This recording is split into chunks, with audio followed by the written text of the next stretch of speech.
अध्यक्ष महाशय, गुरुजन वर्ग आणि माझ्या मित्रमैत्रिणींनो, मी अनुश्री रवींद्र पानसरे, इयत्ता पहिली तुकडी ब आपल्या समोर ज्योतिबा फुले यांच्या जीवन आणि कार्य या विषयावर बोलणार आहे. देव लग्नाच्या जोड्या स्वर्गात बनवतो, पण त्या जोड्या एका जातीच्या का असतात? देव जाती व देह काय असा स्पष्ट आणि परखड विचार करणारे महात्मा ज्योतिराव गोविंदराव फुले अशा या क्रांतीसूर्यास माझे त्रिवार वंदन.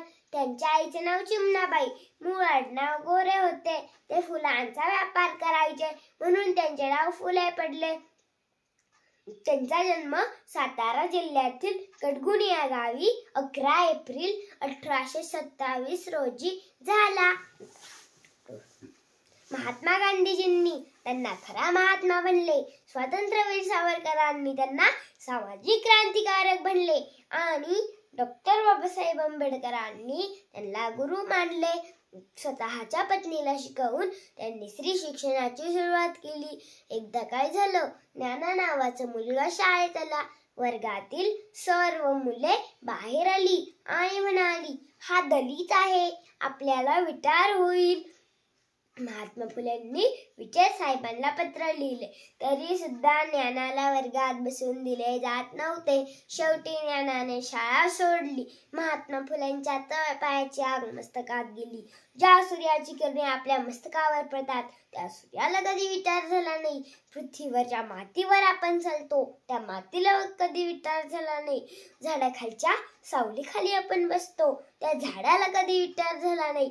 ओढ्या नाल्यांना कधी विचार झाला नाही. माणसाला विचार का होतो? याचं उत्तर महात्मा फुलेंनी शोधून काढलं, आणि ते म्हणजे अज्ञान, अंधश्रद्धा आणि गुलामगिरी. गुलामगिरीतून मुक्त व्हायचं असेल तर शिक्षणाशिवाय पर्याय नाही, असे ज्योतिबा फुलेंनी सावित्रीबाईंना सांगितले. ज्योतिबा फुलेंनी सावित्रीबाईंना शिकवले. सावित्रीबाईंनी मुलींना शिकवले. पुण्यातील भिडेवाड्यात मुलींची पहिली शाळा काढली. सावित्रीबाई फुले पहिल्या शिक्षिका झाल्या ते महात्मा फुलेमुळेच. पुण्यात इंग्रज राजपुत्र आले होते. दरबारातील सर्वजण सुटापुटात हजर होते, पण शेतकऱ्याच्या फाटक्या पोशाखात महात्मा फुले आले आणि म्हणाले, तुम्हाला माझा फाटका पोशाख पाहून नवल वाटलं असेल, तुम्ही गोंधळात पडला असाल, हे मी ओळखलं आहे.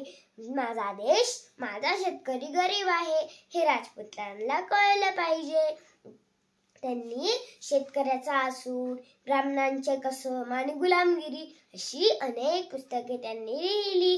अशा या थोर महापुरुषाचे निधन 28 नोव्हेंबर 1890 रोजी झाला. अनंत यातना सहन केल्या पण हार कधी नाही मानली. अनंत यातना सहन केल्या पण हार कधी नाही मानली.